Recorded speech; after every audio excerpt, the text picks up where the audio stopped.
अस्सलाम वालेकुम। इमरान याकूब खान साहब के साथ व्यू पॉइंट से मैं हूं ज़ैनब जतोई। नाज़रीन, प्रोग्राम के आगाज़ में बात करेंगे गिलगित बल्तिस्तान इंतखाबात की 24 नशिस्तों पर तकरीबन 403 उम्मीदवार मैदान में आए। पीपल्स पार्टी की जानिब से 23 उम्मीदवार, जबकि PMLN की जानिब से 22 उम्मीदवार मैदान में रहे और 267 के करीब आज़ाद उम्मीदवार थे। और क्या टर्न आउट रहा गिलगित बल्तिस्तान में, क्योंकि अभी जो नताइज आ रहे हैं, कुछ हलकों में पीपल्स पार्टी लीड कर रही है, कुछ में PMLN लीड कर रही है।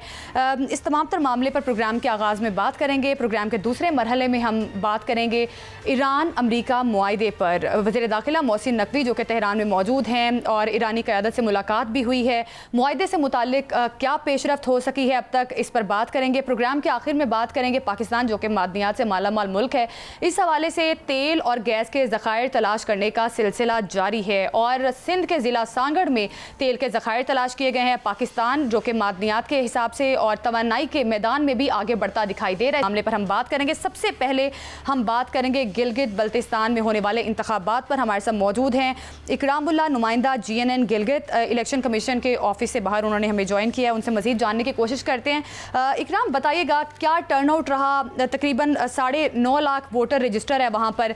किस तरह से आपने देखा कि कैसे रही गहमा गहमी और लोगों ने वोट किया और किसका पलड़ा भारी दिखाई दे रहा आपको? देखिए, आज का जो इलेक्शन था वो कवर करते हुए हमने ये देखा कि टर्नओवर बहुत ज़्यादा हमें जो है वो दिखाई दिया।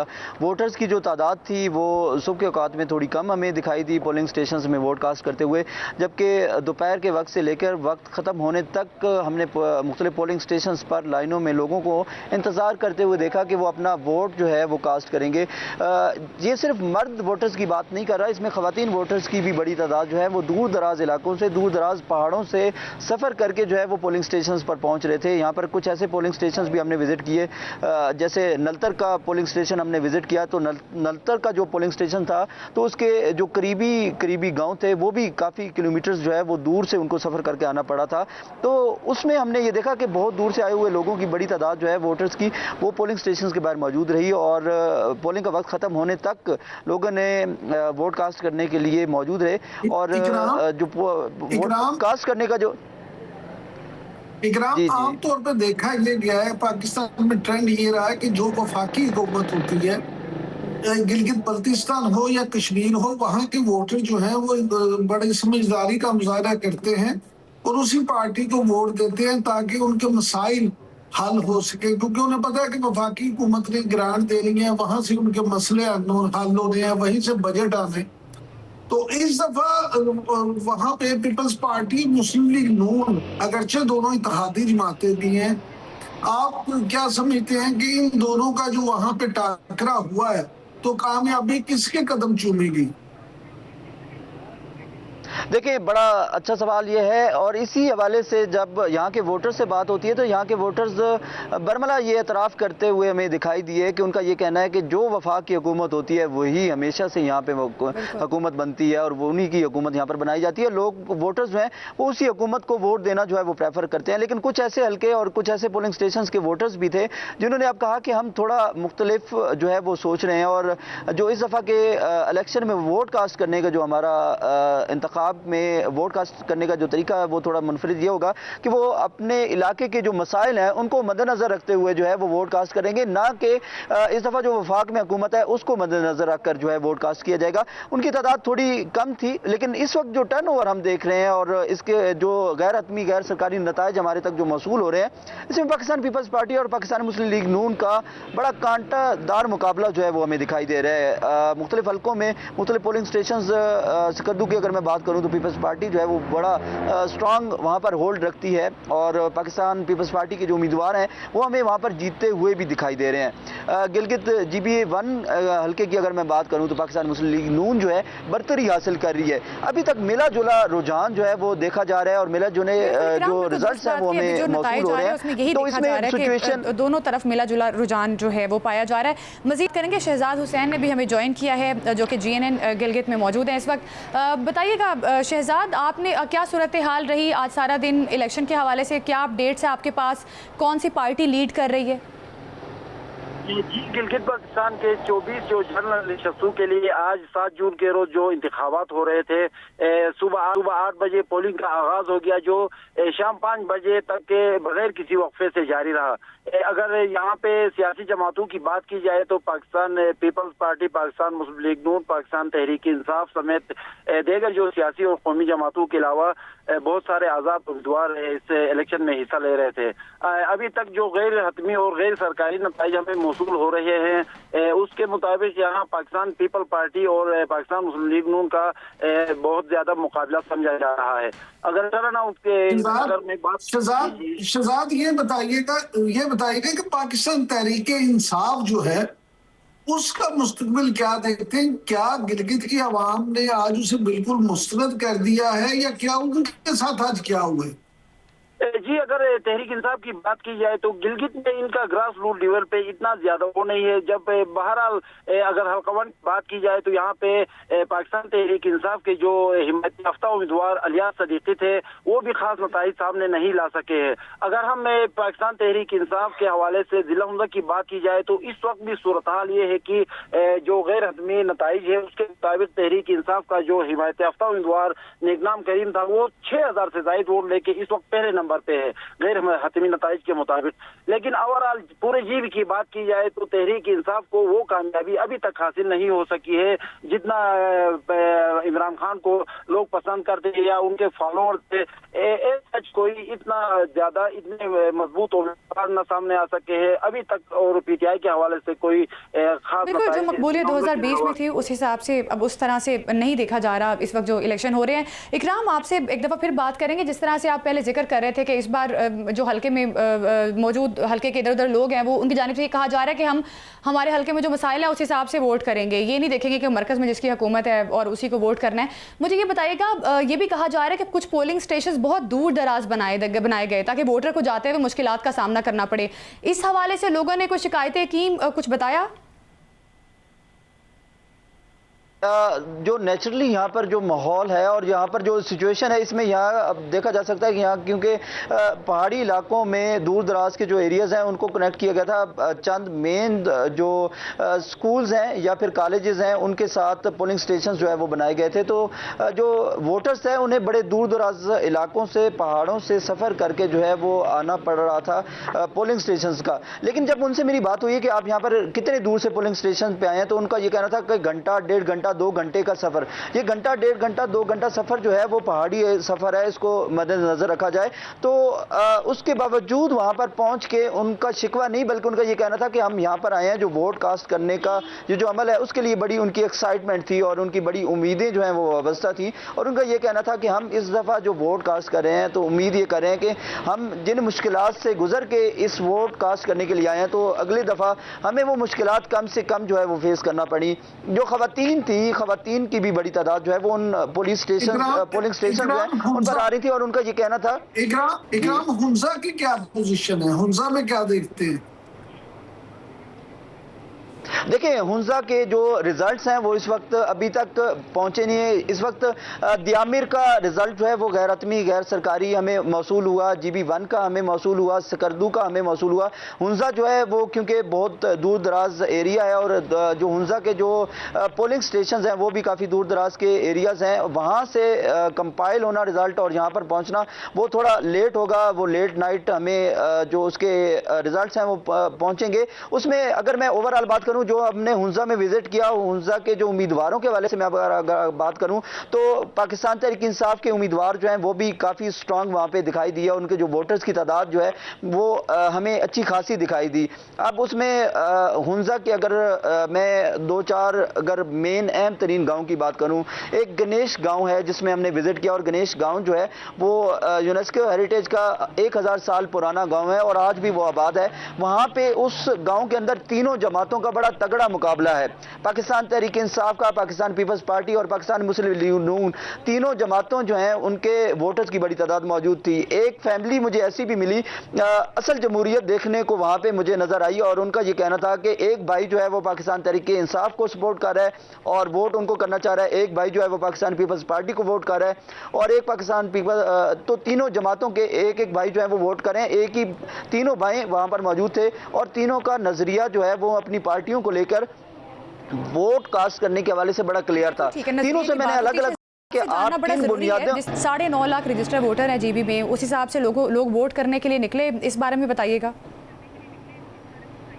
देखिए, वोट करने के लिए तो बहुत ज़्यादा वोटर्स जो हैं वो निकले हैं। टर्नओवर बहुत ज़्यादा है। टर्नओवर जो मैं सबसे पहले जो शुरुआत थी, हमने गिलगित बल्तिस्तान के जो मेन सिटी गिलगित सिटी से हमने शुरू किया।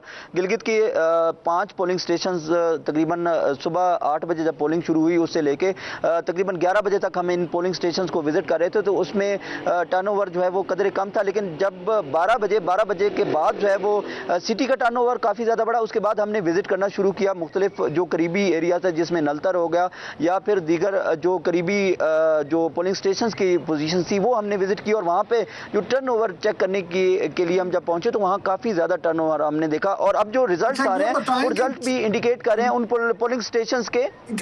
जी इकराम, ये बताएं कि चीफ मिनिस्टर का सबसे मजबूत और तगड़ा उम्मीदवार आपको कौन नजर आता है?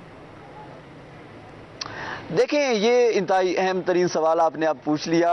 कैंडिडेट दोनों तगड़े दिखाई दे रहे हैं।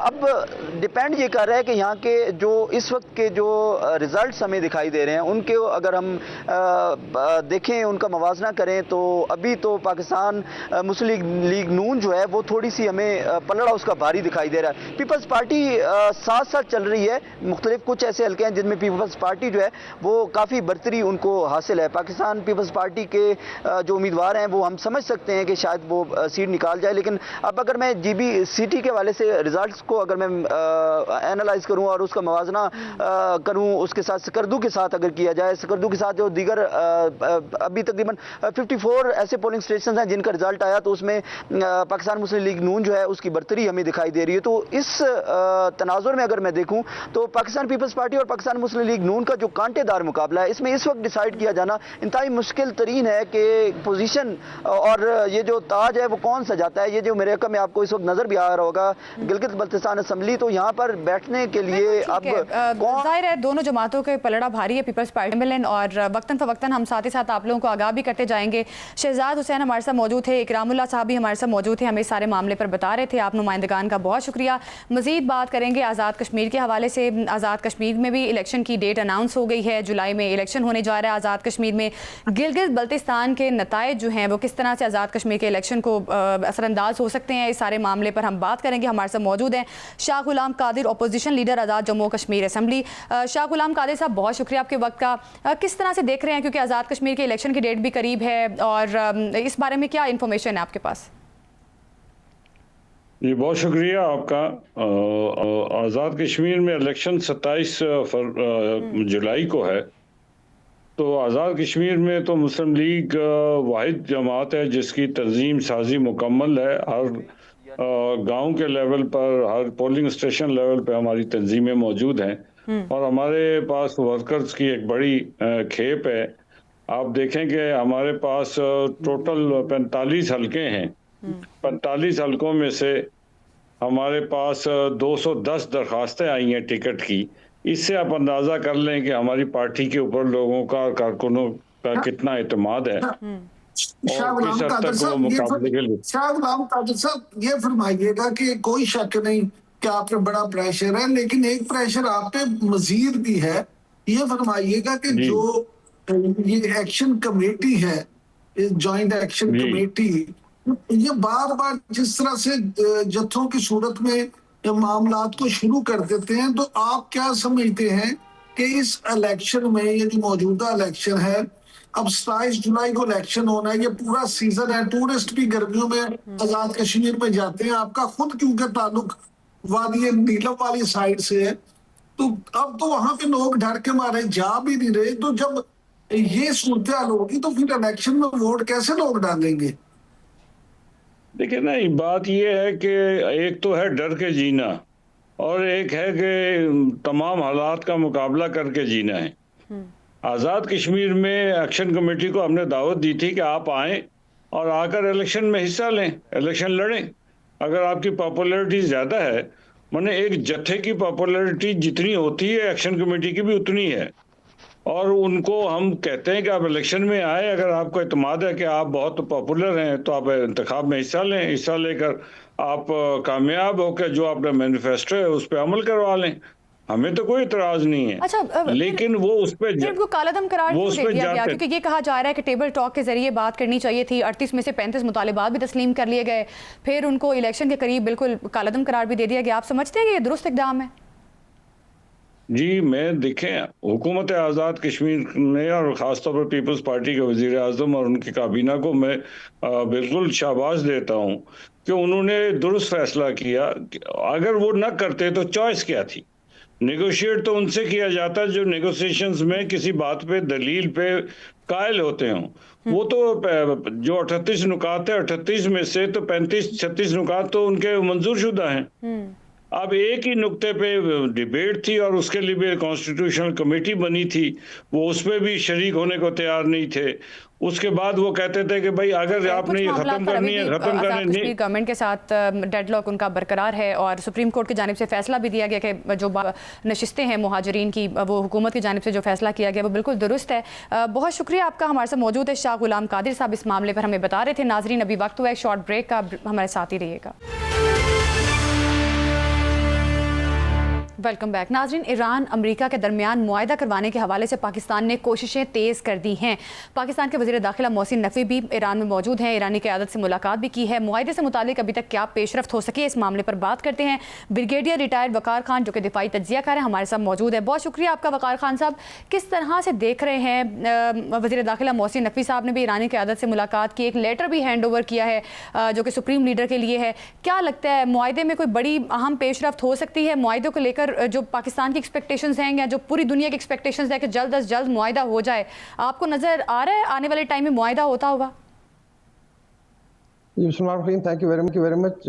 आई थिंक कि जो लेटर डिलीवर हुआ है ये probably field marshal Asif Munir की तरफ से और प्राइम मिनिस्टर का एक मैसेज है, और ये मेरे ख्याल में दोबारा जो नेगोशिएशंस हैं उनको किक स्टार्ट करने की एफर्ट है, बिकॉज बीच में एक डेडलॉक आया हुआ है स्टेट ऑफ हॉर्मुज़ को खुलने की मेथोडोलॉजी पे और ईरान के एसेट्स हैं, फिर न्यूक्लियर डील वगैरह है। साथ साथ आई थिंक 2-3 और डेवलपमेंट्स हो रही हैं जो मेरे ख्याल में इस चीज़ को स्ट्रेंथन करती हैं कि शायद अमन की तरफ मूवमेंट जो अभी तेज़ हो।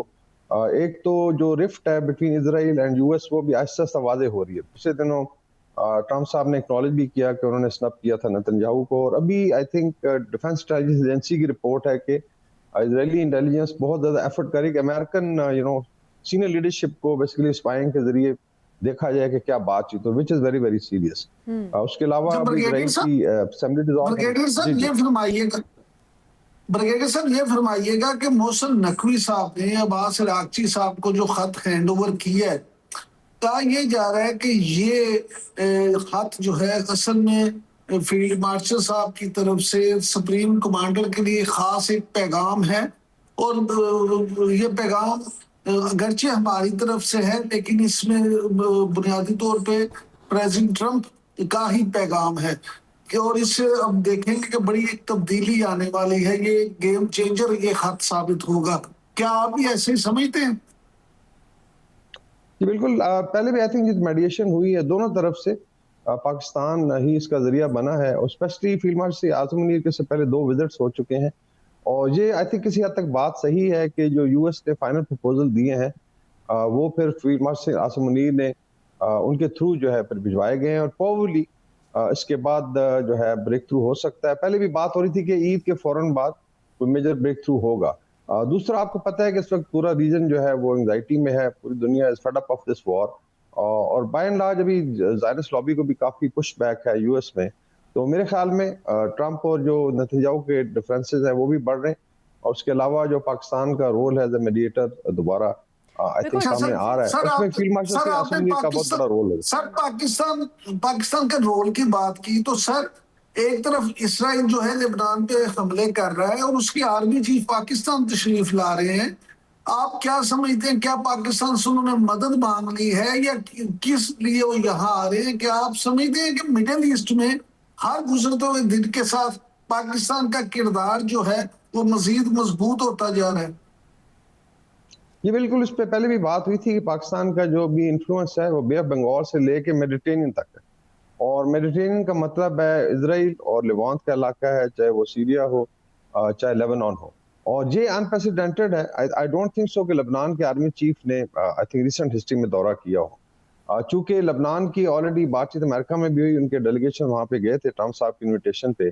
और ईरान की भी डिमांड है कि लेबनान पे अटैक्स बंद किए जाएं, फ्रांस की इंटरवेंशन है। तो हर लिहाज से आई थिंक ये दौरा भी मेरे ख्याल फील्ड मार्शल से आसिम अली ने खुद इन्वाइट किया था कि चीज़ों को यहाँ पे सॉर्ट आउट किया, जिससे कॉन्फिडेंस बिल्ड अप किया जाएगा। और तो इस लिहाज से एक तीसरा फ्रंट जो है लड़ाई का, जहाँ पे पाकिस्तान पहले इतना ज्यादा इंटरवेंशन नहीं करता था, उसमें अभी पाकिस्तान की इंपॉर्टेंस सामने आ रही है। कि जो इजराइल लेबनान का झगड़ा है उसमें भी आई थिंक एक बड़ा क्लियरली रोल होगा जा रही है हर मामले को लेकर। अब लेकिन ये बताइएगा, जिस तरह से हम सदर ट्रंप की मुख्तलिफ स्टेटमेंट सुनते रहे कि वो चाहते थे कि ईरान में कोई रजीम चेंज करेंगे, और अब जिस किस्म की हजीमत का सामना सदर ट्रंप को करना पड़ रहा है या इसराइल को करना पड़ रहा है कि आपस में ये लड़ रहे हैं, तो ये तमाम तर दुनिया देख रही है। लेकिन हमने देखा कि अमेरिकी सदर डोनाल्ड ट्रंप ने भी सियासी लिहाज से कई अपने सियासी अहदेदारान को अहदे से हटाया, कुछ तब्दीलियाँ की, अस्करी लेवल पर भी की। इसी तरह से अब जो खबरें हमारे सामने आ रही हैं कि इसराइल जो मोसाद एजेंसी है इनकी, उसमें भी कुछ तब्दीलियां की गई हैं, उसमें डिप्टी डायरेक्टर को ओहदे से हटा दिया गया है। तो क्या समझते हैं कि इतनी हजीमत का सामना करना पड़ रहा है कि अब इनको समझ नहीं आ रही और ये अपने ही लोगों को ओहदे से हटाने की कोशिशें कर रहे हैं कि शायद कहीं ना कहीं से हमें फेस सेविंग मिल जाए? इसको किस तरह से देख रहे हैं आप? आई थिंक ये इंडिकेट करता है बेसिकली, दिस इज जब इस तरह major changes in war time, तो ये साफ ज़ाहिर गैप्स को बेसिकली इंडिकेट करता है। आई थिंक जो इजराइल के मोसाद के चीफ हैं David Barnia probably is not being retained. और अभी नेतन्याहू, चूंकि मैं बात कर रहा था कि इलेक्शन में जा रहे हैं, कनेसेट डिसॉल्व होने का प्रोसेस शुरू हो गया, मोस्ट प्रॉब्ली अगले हफ्ते तक डिसॉल्व हो जाएगी, बिकॉज कई पार्टियों ने सपोर्ट नहीं किया नेतन्याहू को। तो अगले 3 महीने जो अक्टूबर तक, ये सितंबर अक्टूबर में इलेक्शन होंगे, तो now Israel will be in election mode. और उस मौके पे now they want to place their own Mossad chief, और उसके अलावा जो सैक करने हैं, इसका मतलब है नेतन्याहू भी ब्लेम गेम जो है लेके जाएगा मिलिट्री पे और इंटेलिजेंस पे। तो ये जाहिर करता है कि वहाँ पे इंटरनल लड़ाई भी हो रही है, एंड ऑल्सो इंडिकेट्स कि वहाँ पे बेसिकली अभी एक शिकस्त को एक्नॉलेज तो नहीं करते, लेकिन सामने चीजें आ रही है, बहुत ज्यादा डिफरेंसेस हैं, and probably they have been defeated. Same is true for India. American military prestige को बहुत ज्यादा धक्का लगा है, एक मिडल पावर ने उनको टेक ऑन किया है। जब हिस्ट्री लिखी जाएगी तो चीजें सामने आएंगी। अच्छा वकार साहब, ब्रिगेडियर साहब ये फरमाइएगा कि आप जो कि तुर्की की जो सियासत है और उनकी जो मूवमेंट है उसको भी आप बड़ी गहरी नजर रखते हैं, उस हवाले से भी ये फरमाइएगा कि आपने उसके हवाले से जो मामला चल रहे हैं, जिस तरह से आप देखें कि ईरान ने अमेरिका के एक जहाज को भी कब्जे में ले लिया है, तो आप के ख्याल में ये मसला कैसे हल होगा? क्या तुर्की भी पाकिस्तान के साथ इसमें कोई किरदार अदा करेगा? ये एक्चुअली 4 ममालिक हैं जो स्टेप की बात हो रही है, जो आई थिंक लड़ाई जब खत्म होगी तो ये organisation, this is Saudi Arabia, तुर्की, इजिप्ट एंड पाकिस्तान। और उसमें जो 3 मुल्कों की कोऑर्डिनेशन तो definitely we are witnessing it कि बहुत ज्यादा हाई लेवल पे है। उसमें तुर्की, सऊदी अरेबिया और पाकिस्तान की है। और फिर बायलैटरली भी आप देखें, अभी भारत ने भी एक मूव किया, साइप्रस में कुछ मिसाइल मूव कर रहे हैं, जो दूसरा साइप्रस है, और शायद ग्रीस को भी दे रहे। तो वहाँ पे तुर्की में भी एक आई थिंक फीलिंग है कि पाकिस्तान के साथ डिफेंस कोलैबोरेशन को आगे बढ़ाया जाए। और डेफिनेटली तुर्की का डिप्लोमेटिक वेट बहुत ज्यादा है इलाके में, और उनकी बात भी सुनी जाती है। तो उसमें भी अगर आप देखें अबनाए हुर्मुज़ खुलने में, वो भी आई थिंक एक बहुत बड़ा रोल प्ले कर सकते हैं। लेकिन बैटन जो है वो पाकिस्तान के पास, इन तीनों ममालिक ने बैटन पाकिस्तान के हवाले किया कि आप लीड करें और बैकअप पे उनकी पूरी सपोर्ट है। अच्छा वकार साहब, इस वक्त जो है पूरी दुनिया की नज़रें इस चीज़ पर है कि ईरान और अमेरिका के दरमियान मुआहदा हो जाए, क्योंकि ज़ाहिर है इसके तमाम तर असरात से 2-4 बाकी खत्ते में लोग भी हैं। लेकिन ये बताइएगा कि जिस तरह से ईरानी रहबर आला के सीनियर फौजी मुशीर मोहसिन रज़ाई ने भी कहा कि ईरानी सासों के इजरा के इशू पर मुज़ाकरात जो हैं वो अभी तक नाकामी का शिकार हैं। पहले सदर ट्रंप असासों के बहाली के हवाले से माने भी थे, लेकिन अब फिर उसी मामले पर डेडलॉक बरकरार है। इसको किस तरह से देख रहे हैं? आपको नहीं लग रहा, क्योंकि ईरान ने भी कहा है कि फिर हम बहरी नाकाबंदी खत्म ना की तो फिर जंग बहरे हिंद, बाबुल मंदब, बुहिरा ओहमर और बुहिरा रोम तक फैला देंगे? तो आपको लग रहा है कि फिर आने वाले टाइम में जंग की शिद्दत जो है वो बढ़ती हुई दिखाई दे रही है? जी मेरे ख्याल में रिटोरिक ज्यादा है। देखें, अगर ओवरऑल देखें, जब से सीज फायर हो, कोई शूटिंग वॉर नहीं हुई। ये मैं हमेशा काफी चैनल पे मैंने बात की कि स्किमिशेस हुई हैं, skirmishes I think are part of negotiation के दौरान होती हैं प्रेशर टैक्टिक्स, लेकिन खुदा न खासा उस तरह लड़ाई नहीं हुई। इजराइल का भी आपने देखा सारा प्रेशर उसने उस तरफ शिफ्ट कर दिया टुवर्ड लेबनान। तो बीच में आई थिंक अगर आप देखें तो पीस एफर्ट जो है अभी उसको दोबारा गियर लगा है, तो चीजें मेरे हिसाब में बेहतरी की तरफ जाएंगे। आई डोंट थिंक सो कोई लड़ाई अभी कोई भी अफोर्ड कर सकता है इसको एक्सटेंड किया जाए। कांग्रेस ने भी प्रेशर डाल दिया बिकॉज 60 डेज के बाद यूएस प्रेसिडेंट जो है कंटिन्यू नहीं कर सकता जब तक अप्रूवल नहीं होता। इसी तरीके से फिर रीजन जो है सारा तंग है और पूरी दुनिया affected, every kitchen in the world is affected. आप भारत में जाकर देख लें, लाइनें लगी हैं, पाकिस्तान पे प्रेशर है। सो आई डोंट थिंक सो कि अभी दुनिया इसकी मुतहम्मल हो सके और ट्रंप साहब इसको रियलाइज करते हैं। सर ये फरमाइएगा कि ये जो खबरें आ रही हैं कि ईरान जो है वो एटम बम बना चुका है और किसी भी वक्त वो उसका धमाका कर सकते हैं, आप अपने तजर्बे की रोशनी में बताएं कि क्या आप समझते हैं कि ये बात ठीक है, ईरान धमाका कर सकता है? जी देखिए, पहले भी खबरें चलती रही हैं, लेकिन आई थिंक अभी जो अफसूदा यूरेनियम है, लेट्स से 450-460 किलोग्राम है, उसके साथ कैपेबिलिटी तो है, लेकिन मेरे ख्याल में भी जो एग्रीमेंट हुआ है कि इसको डाउनग्रेड किया जाएगा, थर्ड पार्टी के हवाले भी किया जा सकता है, उसके दौरान ये शायद जो है न्यूज़ फेंकी जाती हैं। मे बी IRGC की तरफ से है, may be let's say Israeli lobby कर रही हो ताकि अमेरिका पे प्रेशर बढ़े और फिर इसको आई थिंक लेकिन सर तो खदशा तो है ना सर, कोई खदशा तो है, या अमेरिका इसको अपने लिए खतरा तो समझता ना, इसीलिए प्रेसिडेंट ट्रम्प तो कहते हैं कि मैं अफजुदा यूरेनियम लेने के लिए अपनी फौज भी भेज सकता हूँ। जी दैट्स व्हाई आई से कि ये खबर जिसने निकाली है तो आई डोंट थिंक सो वो फिर मुज़ाकरात का खैर ख्वाह है, बिकॉज ये तो एक बेसिकली स्पॉइलर हो गया या स्पैनर फेंक दिया गया। बाकी ईरान ने एग्री किया कि वो इसको फाइनली इसको सेटल करेंगे, JCPOA की जिस तरह शराइत थी उसमें थर्ड पार्टी के हवाले करने की बात, डिग्रेड करने की। आई डोंट थिंक सो कि अभी इतना ड्रास्टिकली आगे जाएंगे। ये है कि अगर फर्ज करें खुदा न खासा शूटिंग वॉर शुरू होती फिर इसको एज अ प्लॉय यूज किया जा सकता है। मेरे ख्याल में इस स्टेज पे ये it will be a big disaster अगर इस तरह की कोई चीज होती है, बिकॉज फिर इसका मतलब है कि आप दोबारा एक लड़ाई की तरफ जा रहे हैं। वकार खान साहब, लेकिन क्या लगता है आपको, सदर ट्रम्प जिस तरह से धमकियां देते हैं और फिर सबसे बड़ा स्पॉइलर आपके सामने इसराइल है, जब भी कोई पेशरफ्त होने लगती है तो कुछ ना कुछ ऐसा हो जाता है कि जिसकी वजह से फिर ये मामला डिले हो जाते हैं, तो क्या लगता है आपको कि सदर ट्रम्प जिस तरह से मुज़ाकरात कर रहे हैं, एक तरफ तो धमकियाँ दी जा रही हैं, इनके अमरीकी जो वज़ीर जंग है उनकी जानिब से मुख्तलिफ धमकियाँ सामने आती हैं, तो आपको नहीं लगता इस किस्म के स्टेटमेंट्स जो हैं वो मुज़ाकरात को सिर्फ सबोटाज करती है? क्योंकि ईरान की जानिब से भी ये कहा जाता है कि एतमाद का काफ़ी ज़्यादा फुकदान है, तो इस किस्म के माहौल में आपको लगता है कि फिर कुछ मामला बेहतर तरीके से आगे बढ़ेंगे या कोई मुज़ाकरात मानी खेज होंगे? ये ट्रम्प साहब की डिजिटल डिप्लोमेसी वाकई आपकी बात से तो समझना बड़ा मुश्किल है, लेकिन अगर आप overall I think strategic direction देखें, चाहे स्टेटमेंट्स में, उसमें I think he is moving toward peace. He also knows that कि इस लॉस में काफी लॉसेस, इस वॉर में लॉसेस हुए हैं। अभी एक और रिपोर्ट आई थिंक CNN की, जिसमें जो USS एयरक्राफ्ट कैरियर था जेराल्ड फोर्ड, वाकई बड़ी बुरी तरह हिट हुआ है और this is first time Indian American aircraft carrier group ने इस तरह हिट किया है। तो ये आई थिंक सारी चीज जो है साथ साथ मद्देनजर रखनी चाहिए। आई डाउट इट के वॉर की तरफ चीजें जाएंगी। स्पॉइलर 3 ही है, एक ज़ायनिस्ट लॉबी है जो पुश बैक हो रहा है अमेरिका में, एक नियो कॉन्स है, फिर भारत है जिसमें बेसिकली आप कह लें कि मूडी का जो ग्रुप है, I don't know they want, हालांकि वहां पे बड़ी बुरी हालत है। अदरवाइज ट्रम्प साहब मेरे ख्याल में भी कन्विंस्ड है कि पीस की तरफ जाना चाहिए और probably he has achieved his objectives, otherwise फिर I think he'll have very serious political consequences election में जाके फिर स्पॉइलर लॉबीज मौजूद हैं जो चाहती है कि मुज़ाकरात ना हो, ना ही मुआहिदा हो और जंगी में दाखिल हुआ जाए। बहुत शुक्रिया आपका, ब्रिगेडियर रिटायर्ड वकार खान साहब हमारे साथ मौजूद थे, इस मामले पर हमें बता रहे थे। नाज़रीन, अभी वक्त हुआ एक शॉर्ट ब्रेक का, हमारे साथ ही रहिएगा।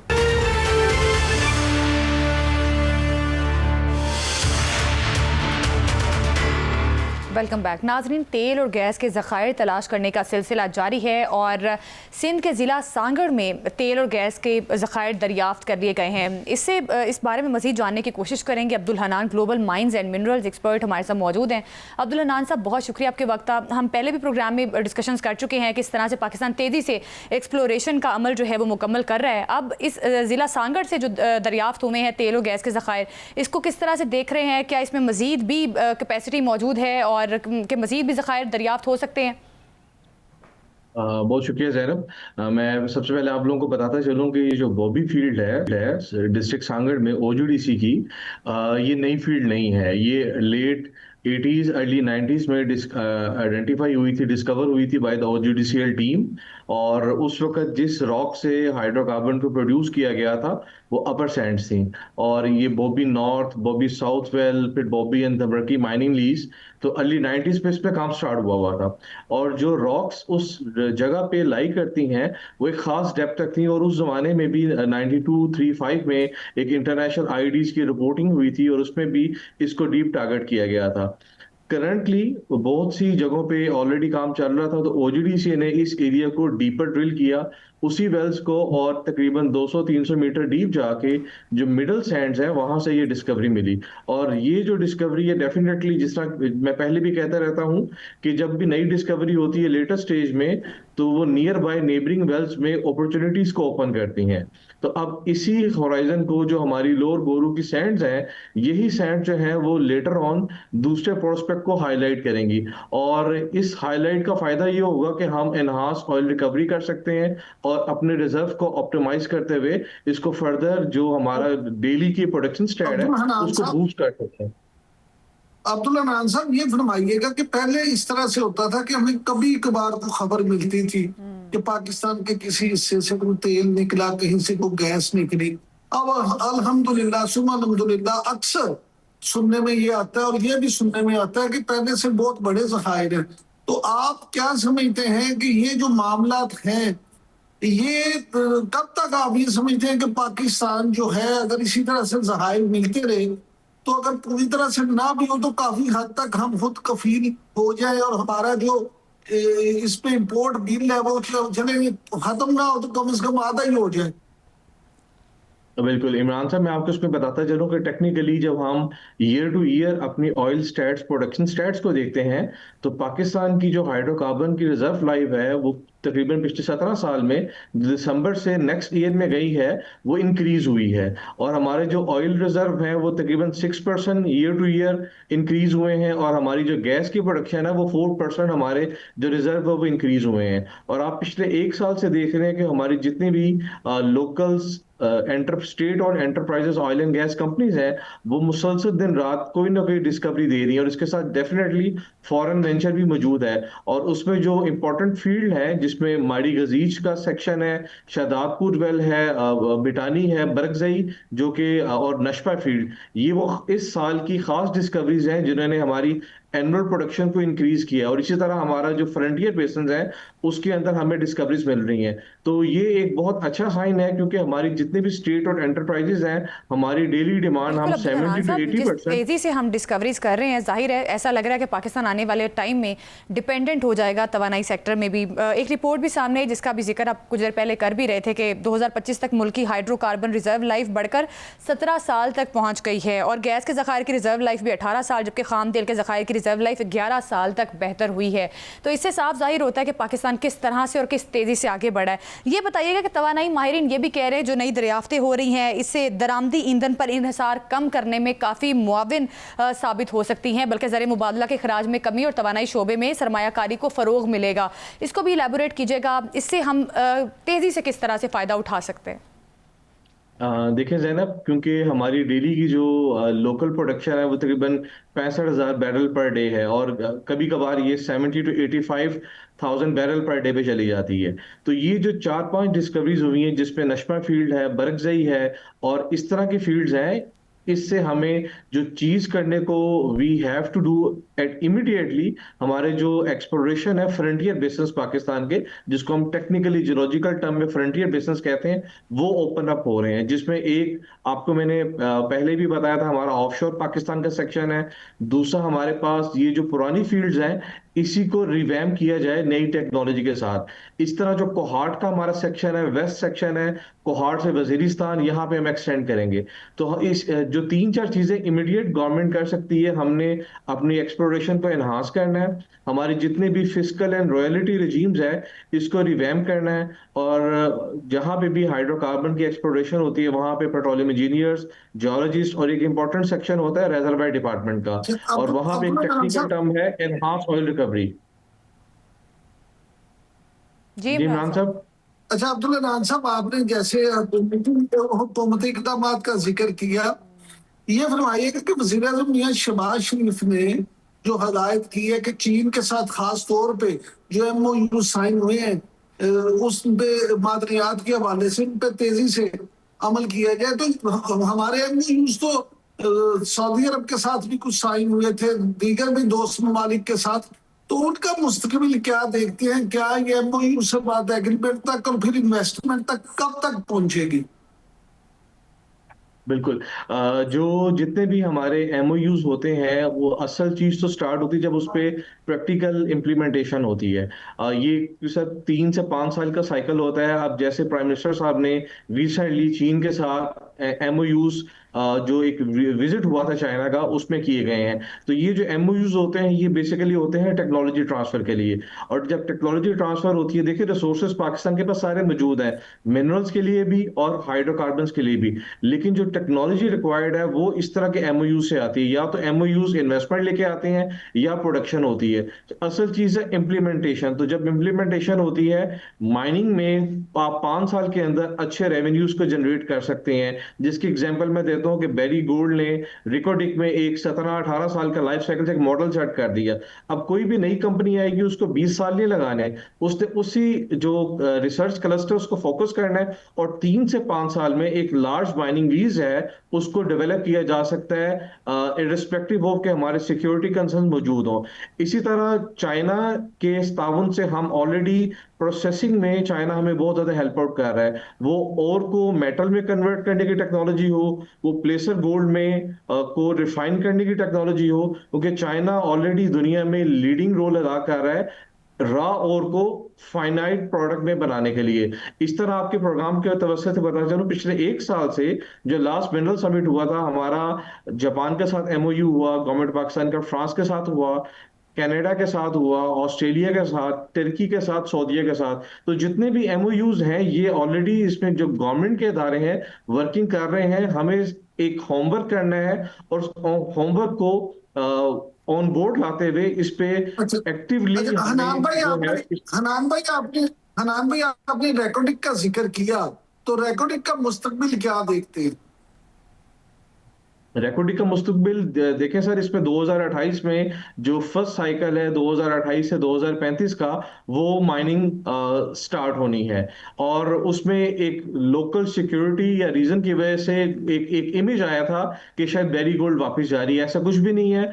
जो बेरी गोल्ड के ऑफिशियल्स की पेट्रोलियम मिनिस्टर के साथ लास्ट 2 वीक्स पहले मीटिंग हुई थी। सो बेरी गोल्ड ये पाकिस्तान में सस्टेन कर रहा है और 2028 में वो प्रॉपर माइनिंग स्टार्ट कर रहे हैं। इसमें जितनी भी इन्वेस्टमेंट थी वर्ल्ड बैंक की और IMF जो इंटरनेशनल मॉनेटरी फंड है वो इस पे हेल्प आउट कर रहे हैं। और मेरा ख्याल है कि अगर ये 2028 में अगर सिक्योरिटी के मामला ठीक होते हैं और 2028 में प्रोडक्शन स्टार्ट होती है तो इस मॉडल से जितने भी हमारे सब्सिडरीज नेबरिंग एरियाज हैं वो ओपन अप हो जाएंगे। एक जिसे कहते हैं एक स्टार्टर चाहिए, अगर ये स्टार्टर सही टाइम पे स्टार्ट हो जाता है तो हमारे पूरा जो बलोचिस्तान है तकरीबन नोशकी से लेकर ताफ्तान तक लाखों स्क्वायर किलोमीटर का जो एरिया है ये ओपन अप है फॉर माइनिंग फ्यूचर। तो वी आर वेरी पॉजिटिव। अल्लाह ताला के करम से ये बेरी गोल्ड का प्रोजेक्ट स्टार्ट होता है तो इंशाल्लाह हम देखेंगे अगले 5 सालों में 7 सालों में बहुत ज्यादा प्रॉस्पेरिटी पाकिस्तान में आएगी। बिल्कुल, पाकिस्तान में यकीनी तौर पर प्रॉस्पेरिटी आएगी और पाकिस्तान जिस